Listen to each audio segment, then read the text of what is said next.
In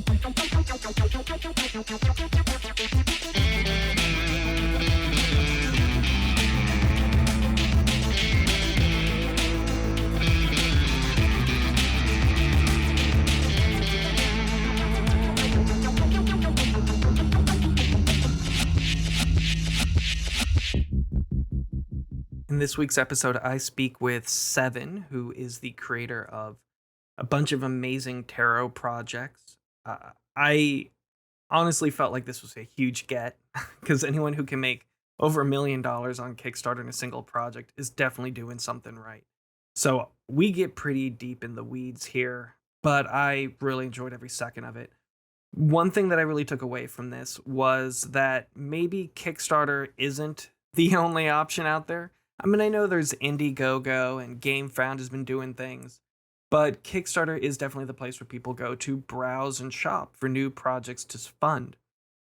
And because Seven has been very successful with Backerkit recently, I am setting up a meeting with a contact at Backerkit to kind of present my next project and get their feedback if they think it's something that would work well for their interface. I didn't really think that this would even be an option for me until I had this conversation.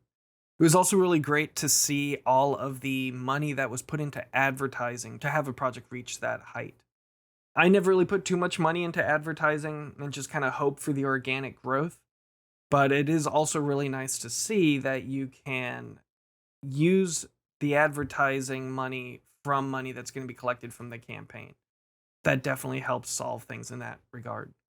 So I'm also definitely very excited to talk to Backerkit about their advertising tools. Advertising is something I don't enjoy doing, like creating the Facebook ads and scheduling Facebook ads and then trying to do A and B testing to see which version of the copy or which image seems to get the most clicks.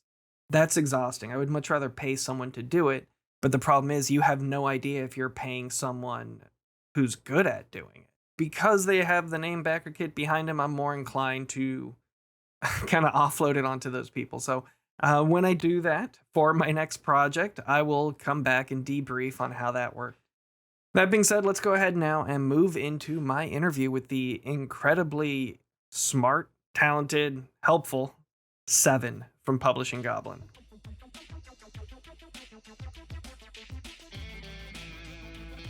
So today we are joined by Seven, the creator behind the Alleyway Tarot, Alleyway Oracles, as well as a bunch of other amazing divination projects and games. Seven works under the name Publishing Goblin, and Seven has put together some of the most impressive Kickstarter projects I've ever seen, and in the history of Kickstarter too. I have ran a lot of Kickstarter projects, but none of them have come nearly as close to the success that Seven has found. So I know I'm going to be learning a lot from this conversation, and I appreciate you for giving me some time to talk to me. No, absolutely. Thanks for having me on. It's so funny because you're like saying you've done a ton of crowdfunding yourself. So you're no stranger to like any of the things I'm probably going to talk about. And I think there's going to definitely be points in this where we just realize that a lot of what happened was just strokes of luck. Well, so I imagine a lot of people want to ask you questions like, how do you reach $1 million in a Kickstarter project? And I'm trying not to have generalized questions like that. So I want to be more pointed and specific about the things I ask you. So Sure. I could say personally, I don't think I've ever put more than $100 in a Facebook ad. But I believe I have seen Facebook ads for your Kickstarter project. So I want to know what your budgets, balances, results look like. I assume you use also the targeted links that Kickstarter lets you do to track the success of those. Can you tell me what that looks like for you in some of your projects? Yeah. So I also have had a bit of a long crowdfunding history as far as how many projects I've done. It's really not that long in actual time, though. I think my first project was 7 years ago, thereabouts, and I've done about 20, I think, at this point. Wow. A couple of them were crash and burns, and especially my early ones were just super, super small, right? So when I started, I was doing role-playing game books and stuff, and that was Not lucrative for me at that time. I obviously had no following. I just like walked into it with no real idea of what a budget needed to be. So I did a bunch under a different name, Cosmic Mirror Games. And then I moved over to 713 Books and then Publishing Goblin is where I finally established as a business. Uh, I never ran ads almost at all until I got to the point with the normal tarot gold and silver campaign, which was 2020.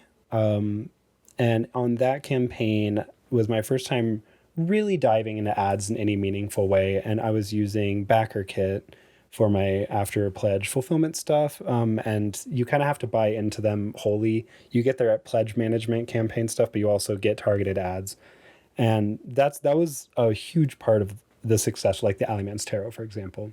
On that project, though, we made $1.4 million on Kickstarter, but we spent $300,000 on ads. And Wow. that was at a return rate of like 2.5 or 3.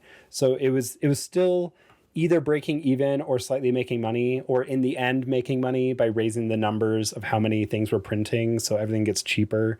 Um, and that was hugely a matter of I was totally chasing the number one spot. I really wanted to be the most funded tarot campaign. That sounded really fun. I had no expectations for that before it launched. I thought it might make 100,000. I had no concept it could go as big as it did. But like for example, on the Alleyway Oracles, which just wrapped, we spent around $45,000 on ads. And we did, 650-ish thousand dollars on the project overall. So that still worked really well. We relied a lot less on the ads. We put a lot less money into the ads, but it still always was making sure we were at a good return rate, minimum 2.5 or 3. I gotta say, it's funny. I am now realizing how I am such a terrible podcast host because I just started off with my first question rather than letting you introduce yourself. So thank you for taking the reins on that. But so many questions from what you just said. Yeah, First hit me. off, yeah, so you mentioned that you started off with role playing games. Yeah. About how many years ago was that your focus? Uh, so I've actually been independent publishing for about 15 years. Mm-hmm. Mostly self-publishing stuff that I was doing. I got my master's in poetry. I've always been writing things, fiction and poetry and stuff. And like I can just pull up my first campaign that I ever did. You can easily find out this information when it actually happened. My first role playing game that I pushed onto Kickstarter, I kept trying to go for something I thought might be a little easier to be a first time outing, was Umbra and Myrn. Umbra and Mirn, Myrn. Mm-hmm. Umbra and Myrn, the Cosmic Mirror RPG. It's really fun to go look at. We had 38 backers who gave us $1,687. Uh, gosh, it doesn't look good. Project funded June 22nd, 2016. So yeah, it was 7 years ago. When this project ended, it was a funding goal of $1,500 because in my brain, yeah, that would be a reasonable amount of money. I had no concept. I hadn't budgeted at all. I had no idea what I was doing. Um, I ended up making like a 330 page, 8.5 by 11, like full big role playing game book. And I only had Wow. $1,500 to try to put art in it and then print it and ship it. It was a very big learning experience. And then I had 13 created projects on that account. Some of them I canceled almost immediately for different reasons. Like one of them was an accident and I couldn't put out a different project until I canceled one that I had in the queue.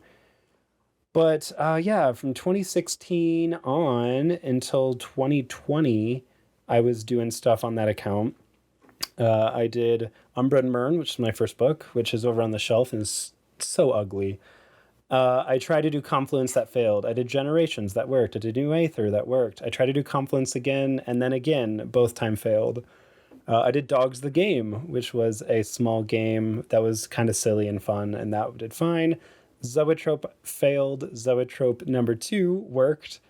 Moth Children, I had to cancel that one. The second go around of Moth Children worked, Atrocity Archives worked, then Zoetrope's second edition failed. This was my learning account where I figured out all the things.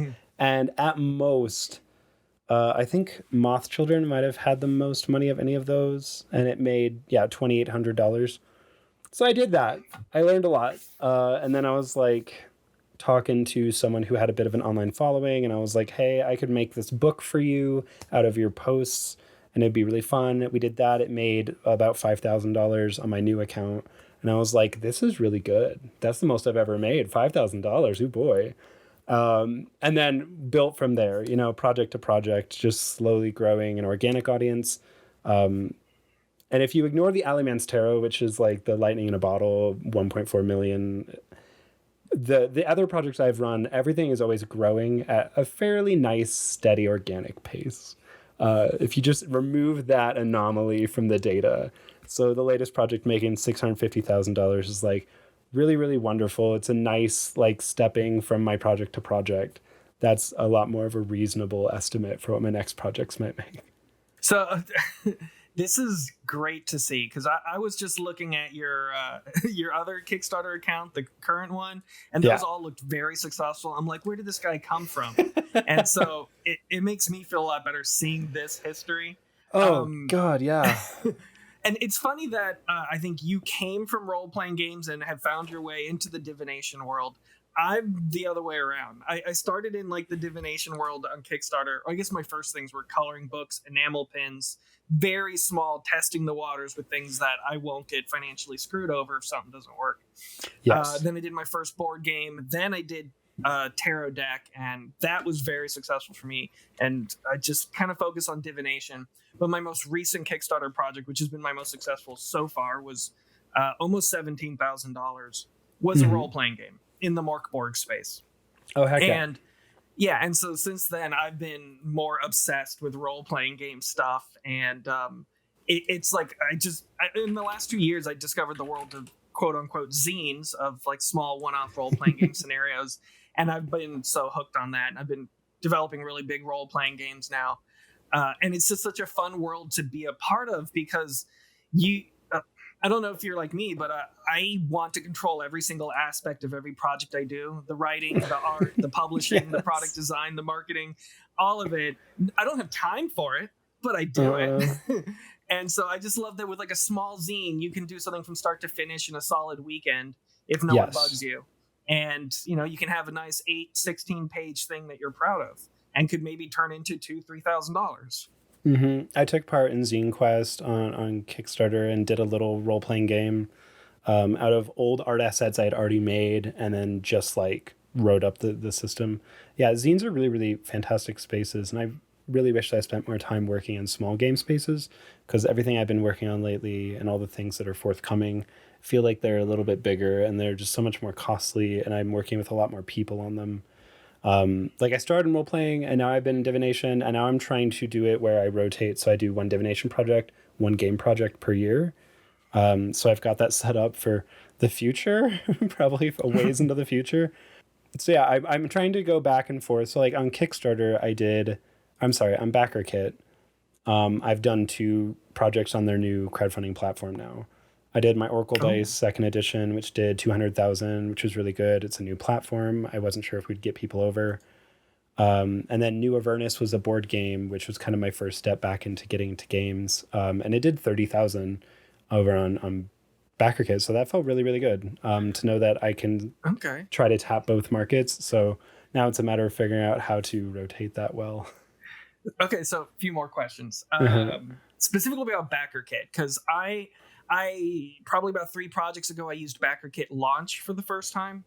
And at the time, I believe it was $100 just to get access to it. And I scheduled a meeting with someone on Backerkit. They gave me a little tour. I complained about the price. They gave it to me for free. And now I think it's free for everyone, Launch. But for anyone who is Kickstarter curious, Backerkit Launch is basically just a landing page. You can create a similar one through SurveyMonkey or one of those email providers. Email Monkey. There's some monkey related MailChimp, email. I think. That's it. Yeah, it's a monkey thing again. I don't know. We really like monkeys with emails. Yeah. So, so the reason why that is helpful is because Kickstarter will not give you a landing page until the project gets approved. And even so, their landing page is just a picture, Yeah. 4 or 5 sentences, and people clicking OK. By having this pre-launch page, you can slowly fill it with details about your project, but really you'll be collecting leads that you can then transfer into the Kickstarter, transfer into all of your marketing post Kickstarter. So any type of lead generating page is one of the most important things to launch a Kickstarter project. So if you have an idea, create the launch page and then worry about whether or not you're going to do it later. 100%. And you know, there are ways around even some of the Kickstarter stuff. So like, when I was doing the Alleyway Oracles, I wanted my pre-launch page to be up way sooner before the project was going to launch. So I put most of the information in, and the campaign page was empty. And in it, I just wrote, "Hey, I'm not actually launching till May.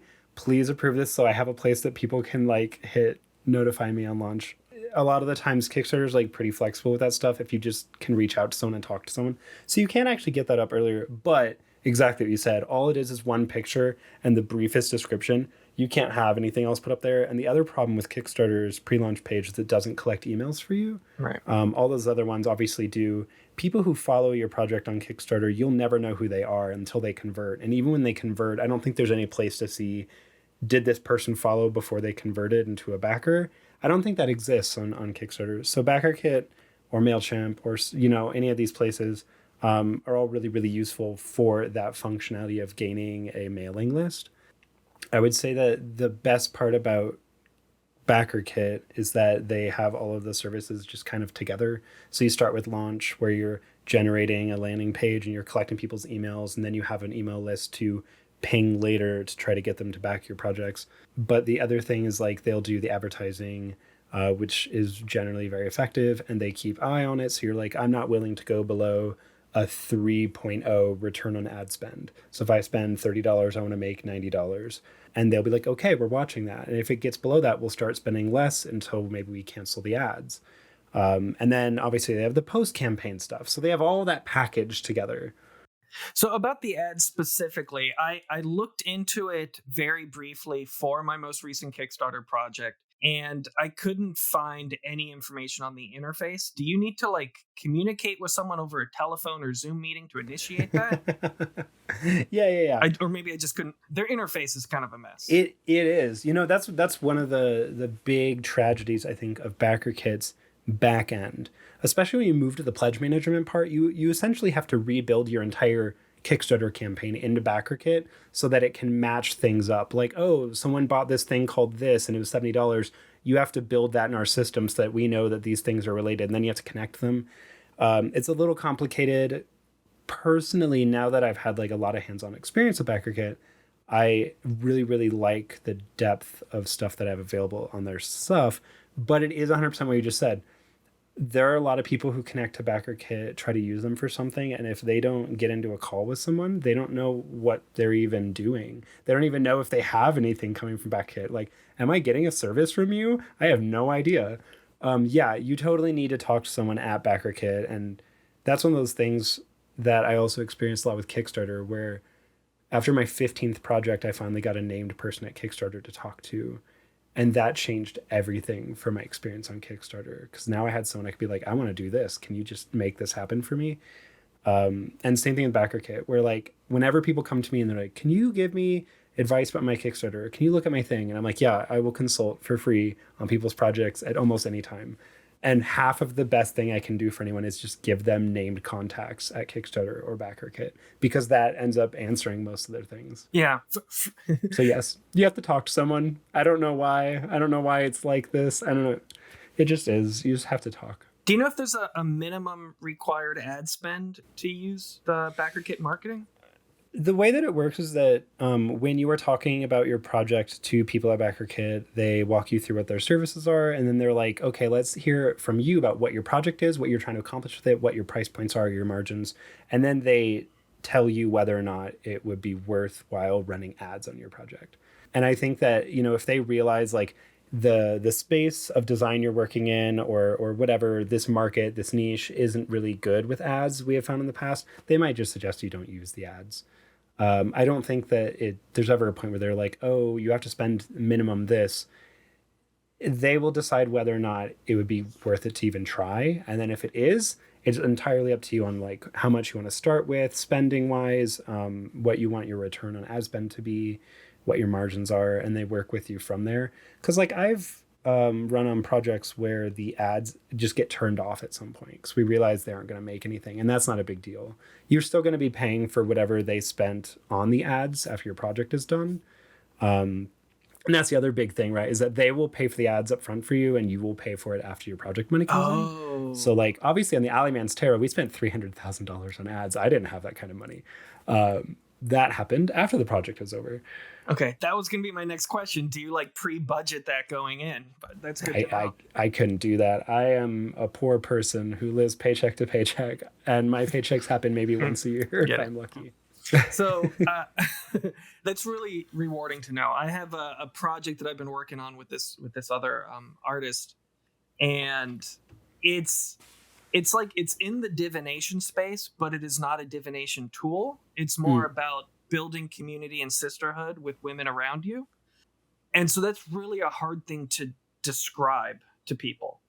I know it's going to be a successful project, but I figure talking with them about advertising will help position it correctly. So you're definitely opening me up to the possibility of working with them on that. Oh, and I would highly suggest, and I do to pretty much anyone I talk to, working with Backerkit. Even if it does very, very little, once you start it, it really helps you build up a base faster. The launch thing is also, of course, really good. But the thing with ads is like, even if you just set it to the point where it does nothing, it's like net neutral, the campaign. If it brings more people in, it brings more people in, and that's always useful. So even if it doesn't make you any money, as long as it doesn't lose you any, it's still a useful service. I always tell people that the most valuable aspect of Kickstarter isn't so much the pre-orders or sales I'm making. It is the advertising of growing my brand way more organically. And it's like a huge like adrenaline boost to what I'd never be able to possibly get that many people interested in my products in a local area.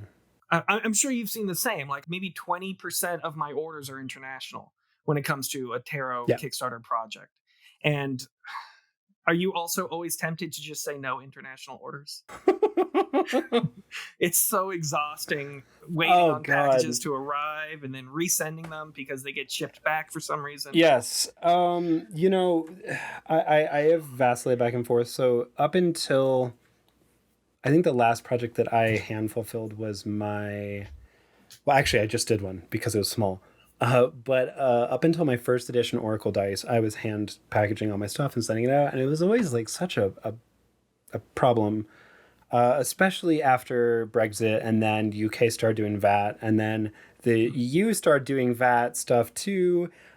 International shipping is such a headache. Not only is it expensive, you need different licenses. You need to worry about these fees that people are going to receive when they receive it. You have to make sure that you mark things correctly because it could get turned around because you actually have 2 books in here and you only said you had 1, you lying scum. And then you have to repay for that shipping again. It's such a nightmare. Once I started using a fulfillment center to handle the packages going out, I became a lot less worried about it because even though I knew it was going to be costly still, it was no longer something that I personally had to do. But I just hand-packed and shipped the Alleyman podcast CD set, and that just happened like this year. My storage unit 2 blocks away is still full of the extras. And I'm getting people reaching out like, I live in Germany, my box arrived and it's empty. And I'm like, well, I know I put stuff in it, but I guess, I don't know, what does the box look like? And they're like, oh, well, one of the sides is missing. And I was like, well, yeah, okay. So everything came out. I have definitely paid so much money. I hate international shipping. And the other part that I hate about it more than anything is the cost to backers, because so many big companies can subsidize that cost. So they're like, you pay $20 for international shipping, even though I'm paying $60, because I know that most of my orders are going to be local and I can make that difference. I can't do that generally. I have to pass on the full shipping cost. So they're like, how are you charging me $70 for my tarot deck and these extras? I'm like, well, your package is £5. It's going to this weird part of the UK. It's what it costs. And it's I really know, and hard to get people to understand that and not be mad at you. that is really, yeah, I agree. One of the hardest parts. Like I got a lot of messages for this most recent one from people saying, "Why are you charging $40 for shipping?" Mm. Yeah, just like you said, I'm sorry, but that's what it costs. And I I hate this, but I say I will give you an extra $20 via PayPal if you check out, Yeah. just so you don't feel bad. And that's Yeah. $20 that my wife would yell at me if she knew I was doing that. Oh, I do Um, that all the time. I'll add I know. credit to people's accounts on Yeah. Backerkit when I know they're not going to be able to afford the shipping or something. And I'm like, I shouldn't do that. I can't afford to do that, but I keep doing it because then I feel bad that I did it to them. And like, I said $70 for the UK, and the thing that people keep missing is like it's going to be 40 or 50 to ship it, but then the VAT cost is like another 20. And then I get people mad and they're like, "You're costing me $7 in shipping." And I'm like, "No, it's 50, and then your country's charging you 20 more. I'm sorry. I can't help it. This is just where we're at." So before this Garbage. most recent project, I'm using Backerkit for fulfillment for the first time, and just like you said, I was incredibly confused with the interface. I had someone walk me through what all the buttons do. Yes. But before that, what I always did and always worked out really well is I would just give everyone a coupon code for my online store. They'd go to my online Yes. store, enter that coupon code, and check out. So all they're paying for is shipping, and Mm-hmm. that worked really well because then they could see other items I have for sale. And I keep it all in house. I get full control over everything. Did you ever get But guff from Kickstarter about that? no, No? they never Okay. complained. It's Yeah. one of their terms is that you can't your pledge rewards can't be coupons, or they can't be they can't be coupons, they can't be raffle tickets. But I know that you're not the first person I've heard who does it that way, where it's like, I'll give you Yeah. the coupon, you go to the store, you do it this way, and it just helps streamline the fulfillment a little bit. But yeah, I So was just curious. I did have a project where one of the or most of the pledge levels gave you 20% off similar related things from my online store. Sure. And they shut that project down when they went to the approval Yes. saying that that's not allowed. Can't do But that. in this case, I don't know if it is technically a coupon code, but it reduces it by 100%. So they're just Right. getting the thing. And It's so so it's the exact confusing. same thing as them just paying shipping through Backerkit, Mhm. because Yeah. Backerkit gives you whatever. Anyways, that's always worked for me. But with this newest project, I'm working with a couple other people, so we wanted to have all of their items available for sale when people check out, not Mhm. just my items, which is why it made sense to use Backerkit. I was also surprised to know that they charge you to use the Backerkit fulfillment portion. Yeah, Anyways, well, they pretty much just do the same thing that Kickstarter does, where Kickstarter takes 5% and then 3% on credit card fees or whatever. Backerkit just does the same thing. So any funds you raise through their pre-order system or through their surveys and stuff, they just take the 5% for them too. So yeah, I mean, no matter where you Yeah. go, there's always going to be a cut disappearing. Yeah. Well, I think for my next projects, if it is, again, just me involved, I'm going to keep doing it through my website because no point in paying that 5% if I'm already paying Shopify Right. my monthly fee. My favorite part about it is the pre-orders that you can just then point the Kickstarter to. There is definitely a thing, some weird marketing experience, social experience to people's brains, where like you were saying earlier, I could never pull enough weight locally or online social media to get the returns I get on Kickstarter, and it's because Kickstarter has this whole dimension around it where it's like, you get to be on the ground floor of this exciting thing. You're creating something. There's limited time to get it, even though you'll be able to get it later. But there's limited time, even though there isn't really limited time because there'll be pre-orders later. And that always activates people's brains in a way that my online store doesn't, right? So that's one of the big reasons that I think that the pre-orders on Backerkit is still kind of worth it, just because it creates that same kind of weird Kickstarter space. They're not buying it from my store. It's something that's coming in the future. They're still supporting it in a weird way. I don't know. I think just for me, I find it still very useful to have. But I think that if you have the system really well done and you have your own website and you can avoid the fees, I mean, yeah, do that. So, can you tell me a bit about your experience using the Backerkit crowdfunding feature? Yeah, absolutely. So I was kind of on the base floor. Only a couple projects launched before I launched on there, and it was kind of like their beta testing, I guess, kind of before their big official launch. I did my second edition of my Oracle dice. The first round of my Oracle dice, I think, did like $25,000, and the second edition did 213,000, Wow. which is very very good. It was right after the Alleyman's Tarot did 1.4 million, so I had a lot of like uncertainty about what would happen, how big it would get. Um, It is funny how quickly your expectations grow 5 minutes after clicking launch. God, they sure do. And Um, then you sit there starting crying over $500,000. I've I been mean, such a pessimist, like all my crowdfunding time. Like I never expect anything to make anything. The Alleyman's Tarot, I originally had stretch goals that went to $1 million, and before it launched, I took them down because I was like, "That's stupid. We're never gonna get there." And I took it down to 500K, and then of course, it did like 1.5. So for the Oracle dice, I just wasn't sure what it would make, and I was also dubious because I was moving to a brand new platform. People go to Kickstarter.com to shop. People do right. not go to Backerkit.com to shop. They don't expect there to be a marketplace. So I was very dubious. I knew what I was kind of stepping into. I wanted to try it. I was frustrated with the Kickstarter for policies they were doing. The experience on Backerkit's crowdfunding is pretty smooth. There were obviously bumps because I was doing a brand new platform. But one of the best things that they have going for them is the fact that they have a very active Discord where creators can be there and talk directly to employees and be like, I really want this for my campaign. Do you know when this feature will be implemented? Or I want this feature. I know it's probably not one you're planning on doing. Is that something that can be added? And, if you went to Kickstarter and you asked for stuff like that, they would say, we're not doing that. Or maybe in 2 years we'll get to it. Backerkit will, if it's something they can just put in or they can hack for you, they will get you set up like within a week or two. And that's just probably the best part about it is that it's very easy to talk to people who are directly working on the platform and influence what you want out of it. That is number one. Really, really awesome. Um, for example, uh, when it started, like when my project was live, there was no easy way to get to my project on their website. And I was like, this has to change. This needs to go here. This needs to go here. Enough of us were like, yeah, there's an issue that they changed it. And, that's just not something you'd ever get out of Kickstarter. Wow. Now, I if you go to remember backerkit.com, it's right there. You can see everything.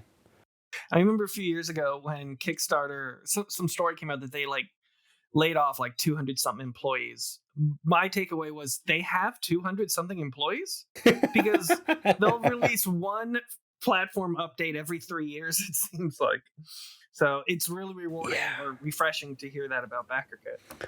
Yeah, and there are people working at Kickstarter. I've met them. I've hung out with them. I've drank with them I've, at a convention. I've met people there too. Like I forget the name, but this guy was in charge of like the board game representation. I met him at Origins, John, and that's it. Yeah, there you go. John Very sweet guy. Ritter. Yeah, he's awesome. Everyone I've Yeah. met who works Kickstarter is awesome.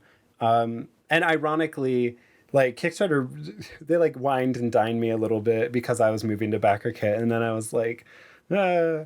But Backerkit, the people are really great. They are really lovely to talk to. I do think that there's a little bit of tech guy brains going on there where they're like, we're doing this really cool feature that'll engage your audience in a way you've never even heard of. And I hear about the feature and I'm like, I don't think I'd use that.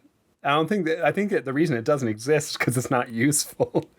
Can you instead do this? And they're like, oh, we'll get to that. I'm like, I think what Backerkit has that they really excel at. Sorry, what Kickstarter has that they really excel at is interface design.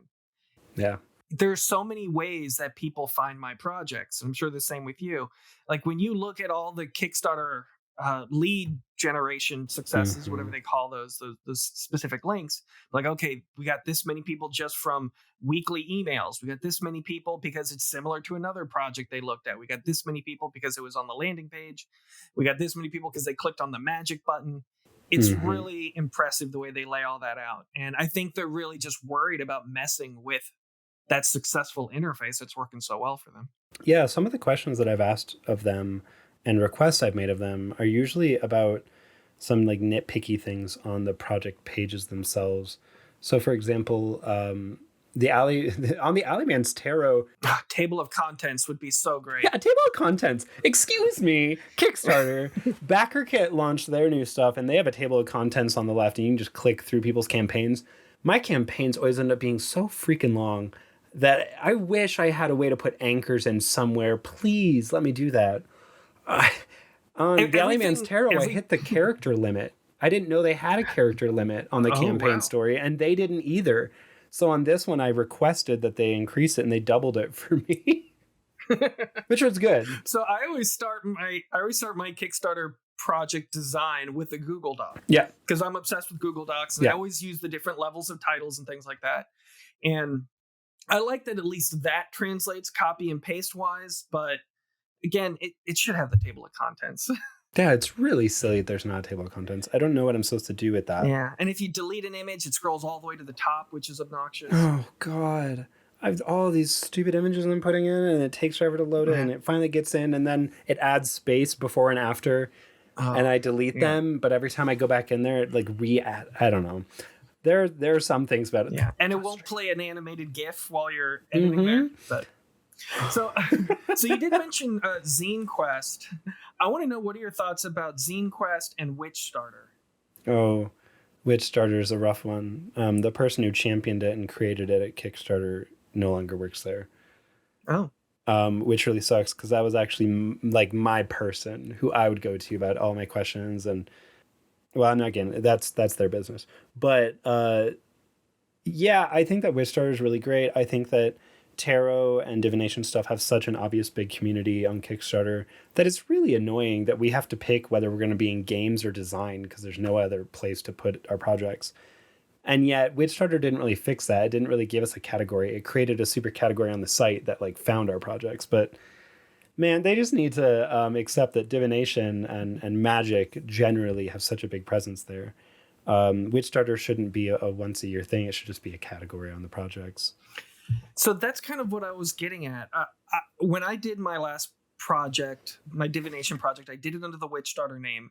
And I had a feeling that if I had not done it during that Witchstarter, for the listeners, Witchstarter was once a month, any project that's hashtagged Witchstarter or whatever gets special visibility. Same thing with Zine Quest, and anything that is hashtagged Zine Quest more or less gets special visibility during a specific month.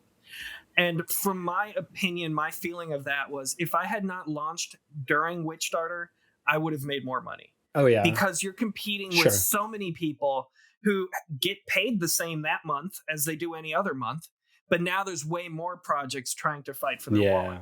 So I think to be really successful during one of those months, you have to have either the greatest project you're going to be doing over the next 3 years, or something so cheap that people will back it and not think about it. There's really no room in the middle for your customers. That's such a really good point. I wasn't even thinking about the Witchstarter. Witchstarter frustrated me because it's obviously a really important category to their website year round, and they should just have divination and magic projects in their own categories so people can find them more easily. But that's a really obvious point. I think Zine Quest and the smaller things like Make 100 campaigns really work because they're very niche.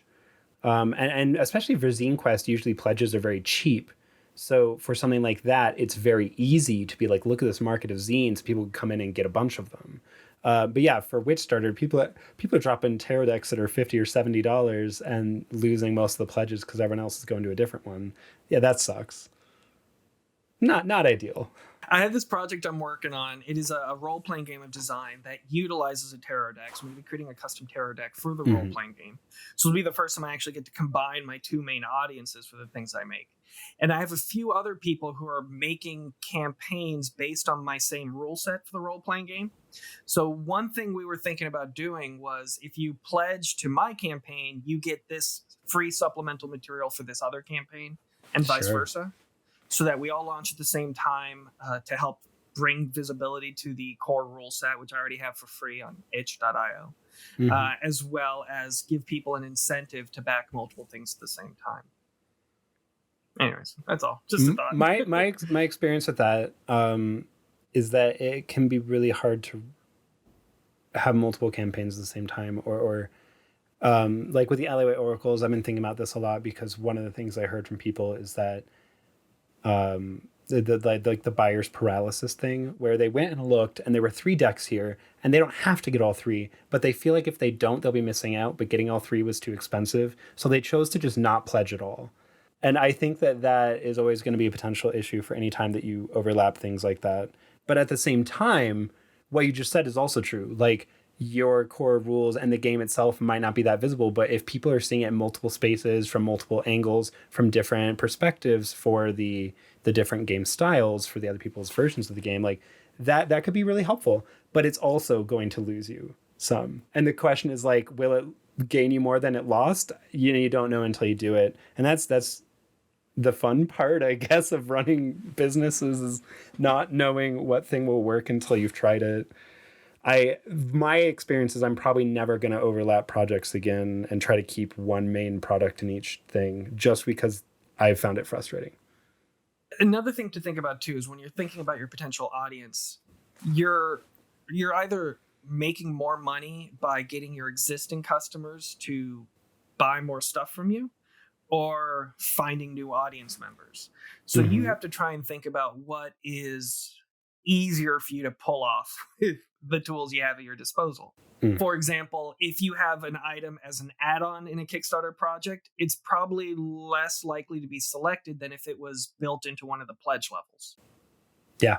I think that's changing over time. But yeah, I think people are still hesitant to just grab add-ons sometimes. I know I'm kind of the same way when it comes to board games. Back in the day, I'd be like, I'm all in for everything. As I start to run out of space in my house, I'm like, I need to be very judicious about what I'm actually bringing into this home. Do I need the metal coins for the the game? Probably not. So I'm going to lay off on that. I wanted to ask you about your fulfillment partners. How did you find one? How many people did you check with before you found a location? How does logistics work for you? So yeah, my first time doing a fulfillment partner was on the normal tarot gold and silver campaign, which was a 2 different tarot deck campaign. Worked really well. It was awesome. I had never used a fulfillment partner before, but it was getting big enough to the point where I was like, I can handle like 1,000 packages. I don't know that I want to try to do 2,000, 3,000. This is getting a little much for me, because I'm doing everything out of my apartment at the time. I had not yet gone and got a storage unit to like do it out of, which I did for a big part of the Alleyman's Tarot. And so I was like, yeah, I shopped around. I talked to multiple people. I was trying to figure out good prices. I was trying to ask people what they had used. And what I kept finding is, like, a lot of people didn't like their fulfillment centers and were like, I'm going to try someone else because I don't like them. I struggled. I used, and this might be the wrong name because there were 2 with very similar names. I think it was like Easy Fulfillment or E-Fulfillment. It was E-Fulfillment. And I fought them every step of the way about everything. They kept adding more nickel and dime charges. I kept being like, I don't need that service. They'd be like, you need to have barcodes on your items. They're going to be in our warehouse. And I was like, no, because you're shipping literally everything out immediately. I don't need it to stay for you to do inventory. And they're like, well, you have to have them, so we're going to charge you for adding barcodes to your items. Just every part of it was frustrating. I did not like it. When I was looking for a new fulfillment partner, but also a new manufacturer for the Alleyman's Tarot, because I couldn't find any printers willing to do it, because I was having different foil and edge gilding on cards that were all different colors and everything. A lot of printers just turned me down. When I finally found one who was willing to do it, it's New Titan, who I've been working with them a few times now. They are a relatively small place, but they also do fulfillment. We did fulfillment for the Alleyman's Tarot with them, and it overall went well. It was a little difficult because it was way bigger of a project than either of us had expected. They were kind of a small company. But I've done my best to stick with them for any of my divination stuff, because they will manufacture and fulfill and warehouse things for me. And all of that's just so massive. Is it costly?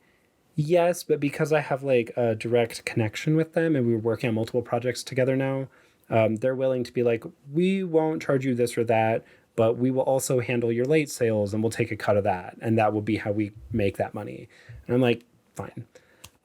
I just worked with Magic Craft to do New Avernus, the board game, and they did not fulfill for me. So they were like, we have a fulfillment partner we'll suggest to you, Send from China, because they were a Chinese manufacturer. Send from China has been pretty good. I haven't had any big issues, and I don't know, the ship stuff. My general experience is that I wish I could still handle all my fulfillment because I have so much more control over it. The worst part about having fulfillment centers is when you get emails from people who are like, my package didn't arrive, or I talked to your fulfillment center and they gave me the runaround, they won't help me. And I'm like, what am I paying for? If I did it myself, I would be able to handle this immediately. But because I didn't, I don't even have your tracking number. I have to go look for something or go ask someone for something. I think that as long as you can keep handling fulfillment yourself, you should always do it yourself because it skips so many hurdles. If it gets massive or the money is there to do it, fulfillment centers do make that portion of it so much simpler. As far as what your actual day-to-day work life looks like, the afterwards of dealing with people's packages that go missing and then the shipping people won't send another one unless they repay the shipping, that gets a lot more difficult. So I've been using the fulfillment lab for my last 4 projects. Okay. I found that just because where are they located? Tampa. I live in St. Petersburg, and I was just Googling fulfillment centers near me, and that one came up. This was pre-pandemic. They also had a warehouse in Salt Lake City, as well as connections with warehouses in Germany and China. So I thought this would be great for me.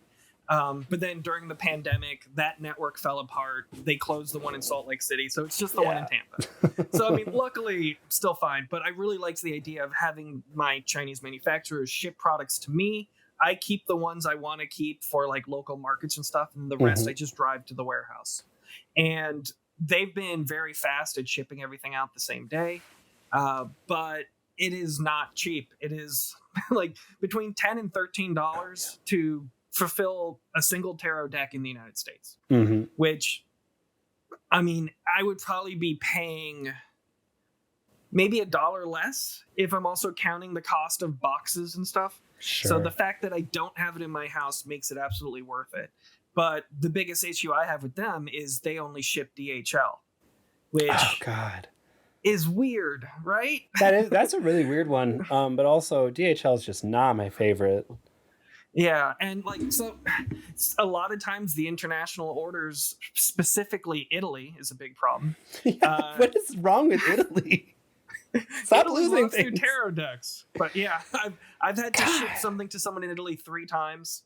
But the last project I did, I was able to ask my manufacturing partner in China if they could just ship out some of the East Asian things themselves, and they were happy to do that.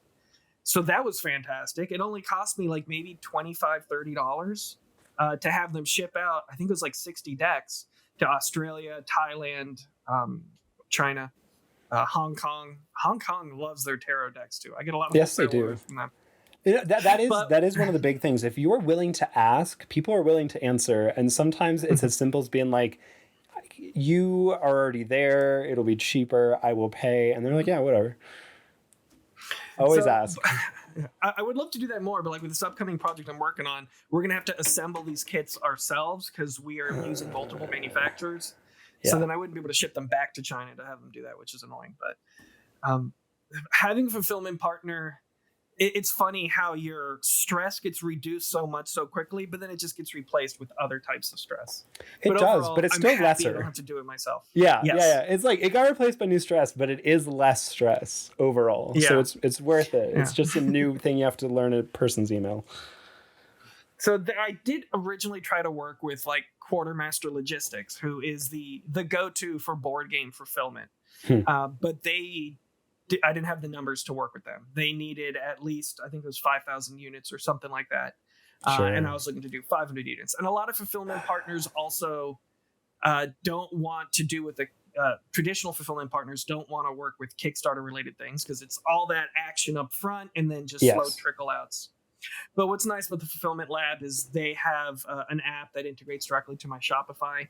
So when I do have people just checking out with the coupon codes, I send them, the order goes directly to them, and it updates them with the tracking number. And then I keep that hooked up throughout the rest of the life of that product.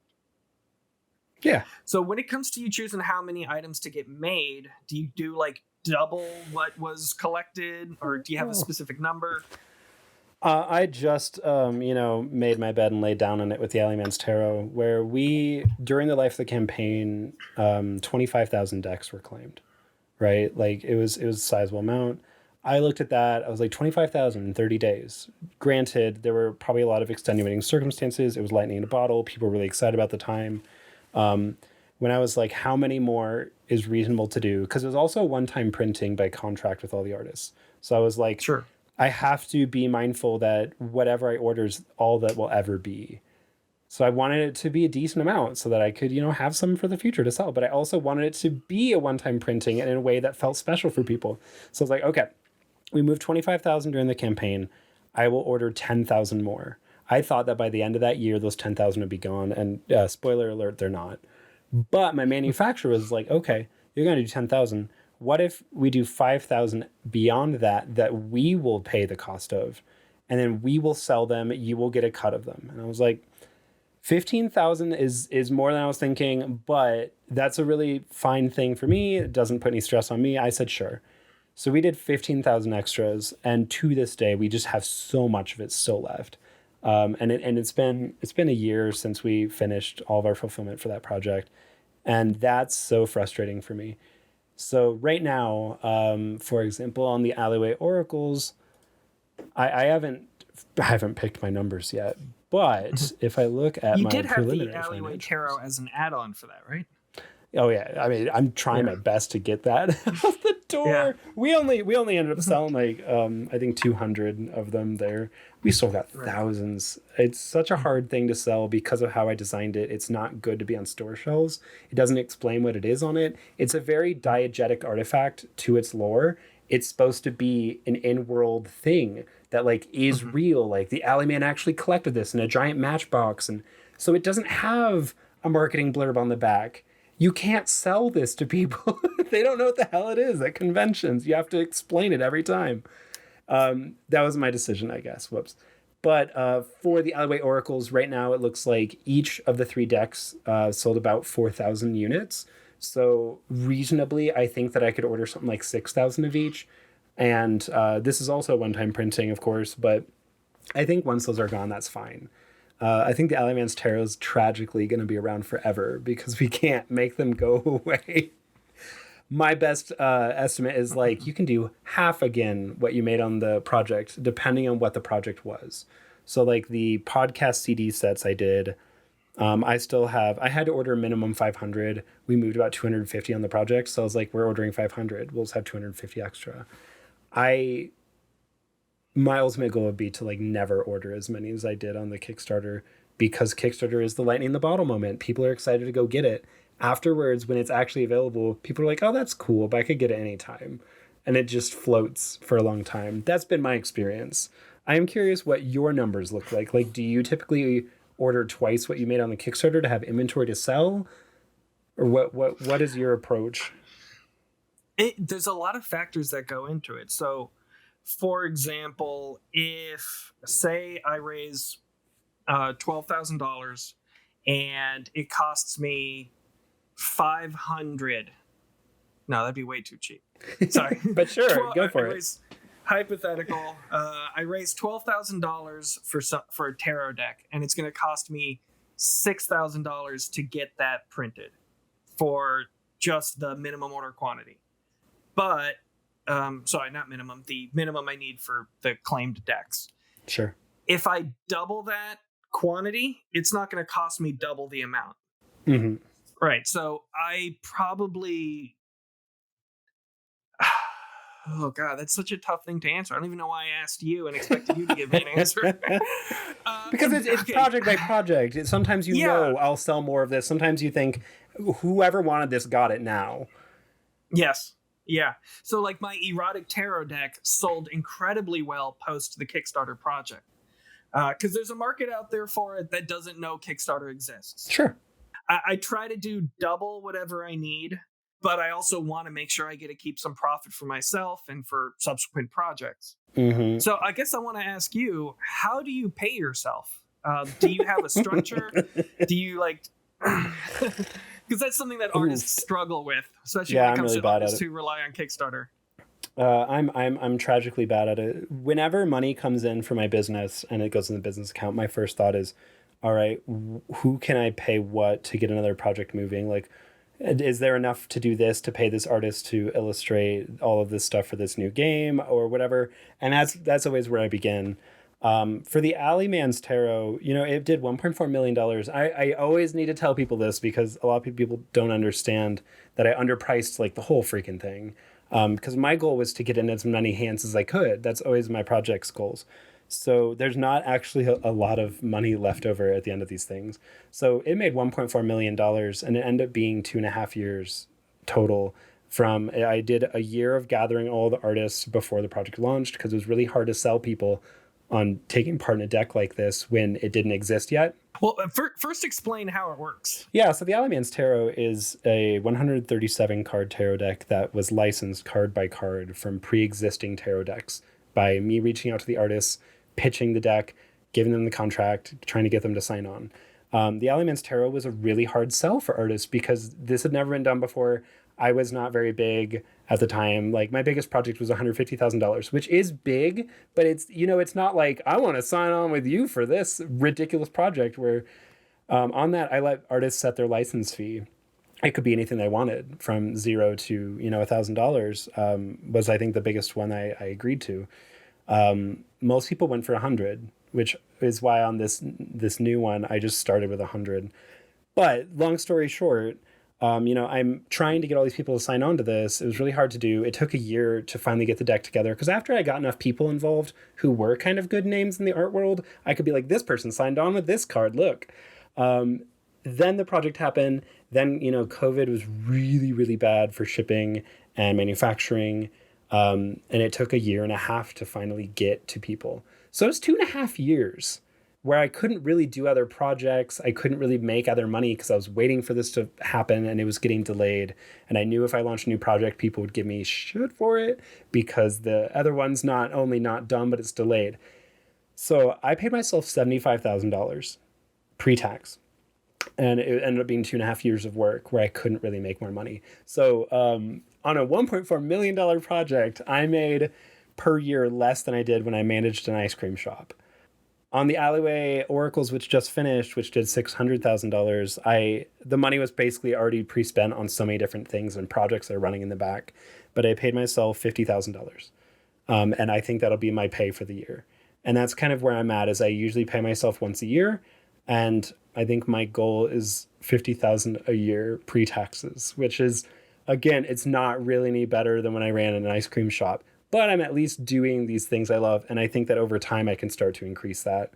But yeah, so much of the funds when they come in, I'm like, okay, that will help cover the team who's working on Confluence. This will pay Ricky for illustrating the stuff for Zoetrope. This will pay Ezra for doing Normal Tarot 3, which is launching next year. And that's how I'm always thinking is like, how can I keep the other projects moving? So I don't pay myself as well as I could with the amount of money on these projects. I know a lot of people, when they saw the over $1 million in Alleyman's, I had people who were like, so are you a millionaire now? And it's like, no, I don't even have 6 digits. I wish I could.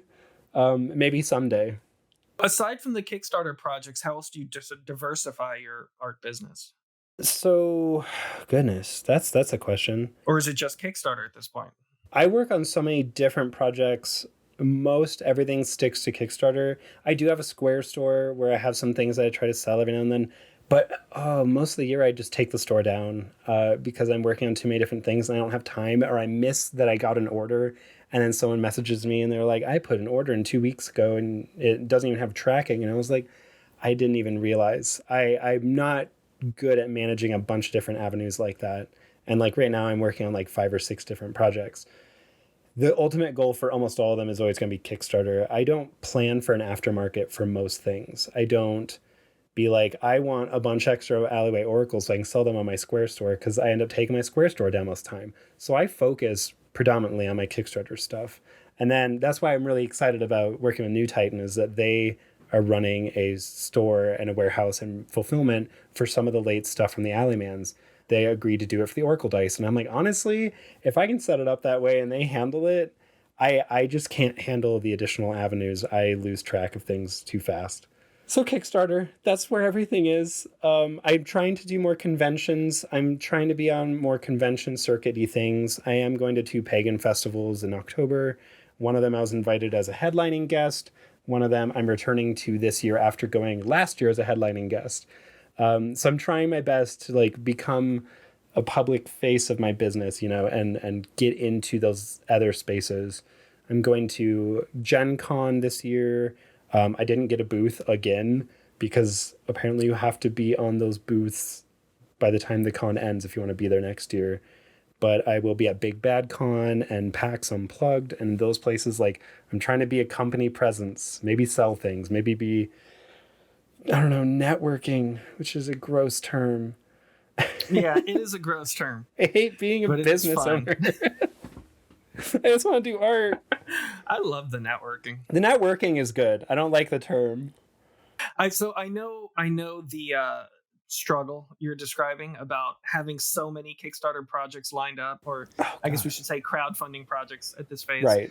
I'm excited that the one that I'm working with somebody else on, this is my first time ever collaborating with somebody, because I'm not usually used to having the patience for someone to complete their portion. I don't like sharing control. Yeah. Yeah. But this one, I'm setting it up on her own personal Kickstarter account. So at least it won't prevent me from doing my own projects when I get to that phase. But I'm also really excited about the idea of this being a jumping off point for her to create more projects in the future. Yeah. I'm excited about that. I've been collab on a few people's projects, and I've brought people on as like collab on a couple of my projects, but it's usually just like to give them access to a particular part of the campaign. I literally have a team who is helping me with social media during the life of the most recent project, which is very abnormal. I don't typically work well with others, but during the actual project, they were like, "How can we help you on the project? Can we like answer questions, reply to comments?" I was like, no. Like, I'm not willing to let go of that. When I run a project, I run it, and it's just me. There is no team. I respond to the comments. I respond to all the messages. I'm making the updates. I'm writing the campaign copy. I don't like sharing certain parts. I'm doing better over time sharing other parts of Control. But man, especially when it's a thing where you built it from the start. Yeah, like I feel like you have to get this. Like, you did this from the start. You made all the systems. You made the things that work. I don't want to hand that to someone else. I love consulting for other people's projects. I like sitting down with them, explaining to them what I've done that has worked, and then letting them figure out what they want out of that. But I don't like sharing my nook of it. I'm like, this is my campaign, damn it. Well, it's funny you do that too. I've consulted on a few projects too, and I tell them step by step what they need to do. They don't do those things, and I'm like, just give me the passwords, I'll do it for you. But I need to stop myself from doing too much. I've done a little bit of that. Like, there's a really, really sweet person who lives out here in Denver with me who was launching a project. And I was like, I will consult to the nth degree. Like, I will be there to handhold you the whole way. And I, basically set up her campaign for her. And I was like, I was happy to do that one because it wasn't something I did out of frustration. It was out of love, But there are people who, like, I give free consultations to anyone who wants them on Kickstarter stuff because I wish I'd had that when I'd started. Maybe my first 12 projects wouldn't have been garbage. But there are times where people are like, well, if I pay you, will you, like, help me run it? And I'm like, no. Yeah, I already do mine. I've done this. I will help you in every way possible, but I will not run your project for you. I will not be your community person. Like, you can't pay me. It's a struggle. I want to help. I want to see success. I don't want to see people fail, but I don't want to give them all my time. Yeah, no. There are limits. And I'm learning what the boundaries are, but Well, aside from you have Alleyman's Oracle available for pre-order. Is there any upcoming projects that you're really excited about that you're hoping to show off soon? Oh my gosh. So I mean, I will be at Gen Con, which is the biggest games convention in North America, here at the start of August. So it's really in just like 2.5 weeks here, which I'm not fully ready for. And I will I'm be. terrified of Gen I'm Con. so excited. I'm so excited. I'll be taking Zoetrope, which is my time travel role playing game. It's card based and it's set up for one shots, and you don't have to have any plans when you sit down. The whole game can be generated while you're playing. And I'm really, really excited about it. It's a delightful game. Every time that I go to Gen Con, I run it, and everyone's always like, "This is awesome. Where can I get it?" And I'm like, "You can get it print on demand for like $80 because it's a bunch of cards." But in October, I will be launching the second edition. I've worked with an artist to redesign the whole thing, and I will be able to sell sets of the full game for like $25, $20 maybe on Kickstarter or Backerkit or wherever I end up going. So in October, that will be launching. I'm super excited about it. I will be playing it with people here in a couple weeks. And it's just such a fun game. It's such a silly, fun time to go be time agents and stop time crimes or cause them. Like it's kind of made for you to just have some silly, dumb fun with friends. So I'm really excited about that, and that's kind of my next big thing, I think. Where can people go to be signed up for notifications on that? On your link tree? Isn't that such a cool question? I'm currently working with Backerkit to get a setup page for it, which I think is happening here at the end of the month. So Zoetrope is the name. Zoetrope time travel role playing. It's a very, very fun time. But you will definitely be seeing it probably on all your Facebook ads yet again here soon. Great. And then if they wanted to get the pre-order of the Alleyman's Oracle, would they find that at publishinggoblin.com or your Yeah, link tree? you can go to the publishinggoblin.com or the link tree. The pre-orders are linked in both places, and it just takes you to the Backerkit pre-order page. You can get all of the fun items there. There's the Alleyway Tarot, the Oracle of Secrets, the Oracle of Play. There's art prints. There's 2 booster packs. There's 3 booster packs. There's a really fancy wooden box I designed, which I'm so hyped about. It's like a Oh yeah, I saw triangle. that box. It's really I cool. love this box. It's just so much. But yeah, lots of fun things How are available. you getting that made, by the way? One of the fun things is that after a while and you've talked to enough different manufacturers, you just know people, and then you'll be like, I drew this. Can this be real? And they're like, yes, for $200, we'll make you a prototype, and then maybe we'll make you more. And that's actually one of those moments where you said, like, you asked your people in China, can you ship this? It's just ask questions. Once you have talked to a manufacturer who's made you a wooden box, say, I've designed this weird wooden box. What would it cost? And that's it. There's no limit. Apparently, you can just make whatever you want if you Wow. just go ask people. My favorite part of designing games, tarot decks, whatever, is the box design. Oh yeah. And now that I know wooden's on the table, Oh I'm my gonna come up god. with something crazy for my next ones, I'm sure. We got the wooden cigar box that we did with this company who I just met through my manufacturer for the decks. Just hit my mic. And then we did the wooden Oracle dice box, which I designed, which would fit the Wow. dice. You can't see it if you're listening, but it's a really Yeah. beautiful round box with these little holes for 22 dice. It's like And a it's clamshell that opens up. It's got yeah, felt on the top. it's Little slots for incredible. all This the dice. little It's latch, it's awesome. And once they had made this one for me, I was like, all right, I've got a much more ambitious, bigger wooden box I just designed. Can we make this happen? And they were like, that's going to be expensive. And I'm like, yeah, I know. And that's okay. That whatever it costs is what it costs. So, sometimes you just get excited and you throw manufacturers really weird things. And if you can design it and like fully map out like what all the size and everything is, it's really easy for them to convert that into a prototype. So if you have thoughts and plans, just let your people know. So I'm usually just browsing Alibaba for ideas. Is that where you go to find manufacturers? Mm-mm. If you have a manufacturer in China, ask them about. You Okay. say, I want dice. Do you know a manufacturer in your area who does dice? And they will either put you in contact, or what I tend to find is that they will be like, yeah, we talked to 3 different people. We found one we really like. Here's samples of the thing you wanted. And then they will be your, like, the middleman because they're going to get a cut. Yeah.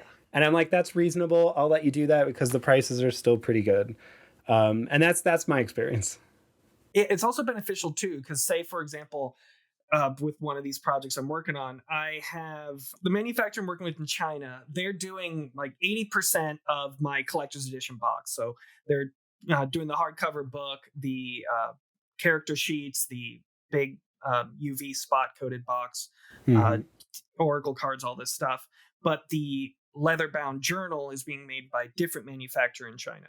So they actually reached out to that manufacturer, had them send a sample over to them so they can make sure the sizing of everything fit. So that's another reason to use that one company in China as a middleman in order Yes. to make sure everything fits together, especially if they're going to be creating the overall package and then shipping the final product to you. But I do want to tell people to try not to use a middleman in America for a Chinese manufacturer, because they'll just like triple the price for you. And yeah, Yeah, they're don't do very that. dishonest about it. It's so expensive.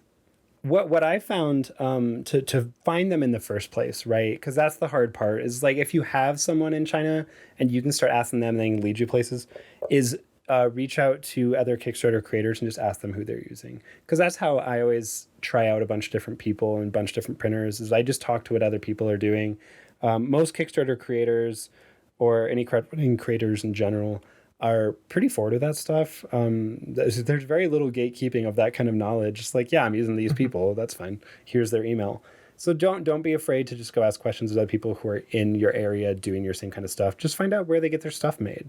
Like what you just said is 100% the case. With the Oracle dice, second edition, I used the people who did the Ali Man's Tarot, even though there was only one deck of cards in a book, and then it was like dice, a dice box, a dice cloth, velvet bags, none of that stuff they made. They found like 5 other factories in the area who made all these things and gathered it all together for me.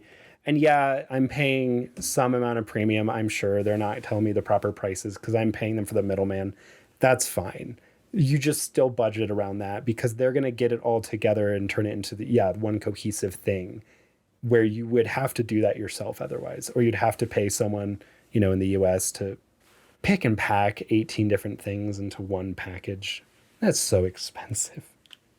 All right. Well, I think we've talked about a whole bunch of stuff. I could probably chat with you for hours. Might have you on at a later time to talk about your newest projects.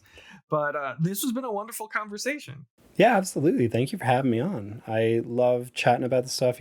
Just again, the biggest thing for me is always that when I started, and I'm sure you had the same experience, I just kept failing and failing and failing, and no one was there to help me out or figure out what was going on or what I was doing wrong or how to do better. And just any chance that people have to have these kinds of conversations with other creators or just to ask people for like advice and stuff, just take them and find out who is doing really well in the field that you're in and just ask them questions. If they don't respond, they don't respond. But sometimes it's very worth it.